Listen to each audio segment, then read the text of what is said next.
बात है जापान में रहती हुई 8 साल की एक लड़की हियाची की, जो अपनी माँ के साथ रहती थी और फाइनेंशियली स्टेबल नहीं थी।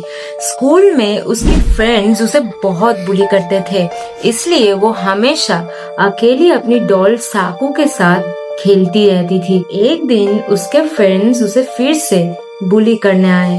क्या हुआ हियाची?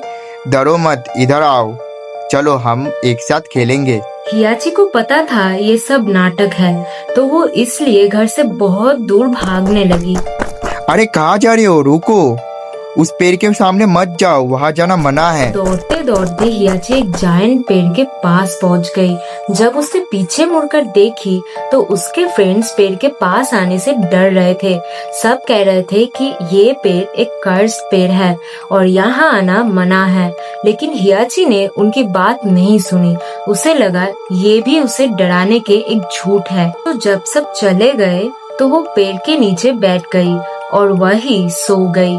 कुछ देर बाद किसी ने उसे बुलाया, हियाची, हियाची। वो घबरा कर उठ गई। आवाज पेड़ के अंदर से आ रही थी। आवाज ने कहा, डरो मत, मैं सामा हूँ। मैं भी तुम्हारी तरह एक आम लड़की थी, लेकिन मेरे पास लोगों के मन पढ़ने की एक शक्ति थी।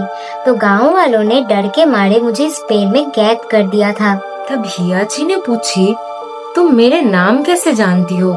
सामा बोली, मैं तुम्हें रोज देखती हूँ। तुम रात को रोती हो और तुम्हारी डॉल शाकू ही तुम्हारी एकलौती दोस्त है।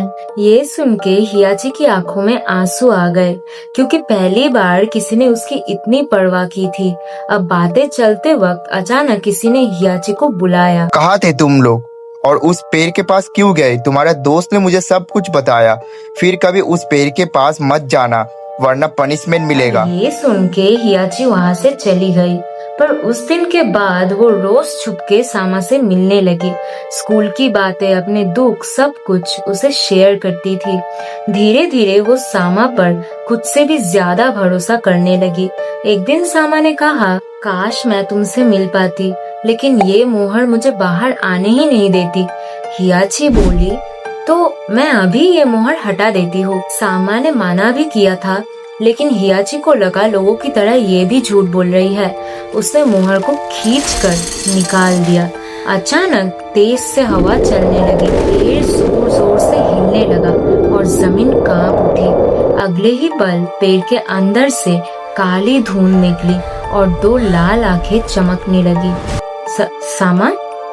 हियाची ने डरते हुए पूछा। सामा ने हंसकर बताई, धन्यवाद हियाची, कई 100 सालों बाद किसी ने मुझे आजाद किया यहाँ से। तुमने झूठ बोली थी? हियाची रो पड़ी। मैं कभी तुम्हारी दोस्त नहीं थी, मैं सिर्फ तुम्हारा इस्तेमाल कर रही थी। हियाची भागने लगी, लेकिन देर हो चुकी थी। काली धुंध ने उसे घेर लिया था और कुछ ही पलों में सब कुछ शांत हो गया। सामा आजाद थी और हियाची जमीन पर बेजान पड़ी थी। लेकिन उसकी कहानी यही खत्म नहीं हुई। सामा ने उसकी आत्मा को उसी पेड़ से बांध दिया जहां वो खुद सदियों तक कैद थी। उस रात सामा गांव पहुंची। सुबह तक पूरे गांव खामोश हो चुका था। बहुत देर हो चुकी थी। हियाची को ये सच कभी समझ नहीं आया। उसकी एक गलती ने एक शैतान को फिर से दुनिया में आजाद कर दिया। वैसे ये स्टोरी रॉब्लॉक्स में द मिमिक की बैक स्टोरी थी, पर याद रखना, कभी कभी सबसे खतरनाक दुश्मन वो नहीं होता जो हमें डराता है, बल्कि वो होता है जो हमारे दोस्त बनकर धोखा देते हैं। अब आज की स्टोरी यही तक था। अगर स्टोरी पसंद आए हो तो लाइक, शेयर एंड सब्सक्राइब जरूर करना और हम फिर मिलते हैं हमारे नेक्स्ट वीडियो में। तब तक के लिए गुड बाय।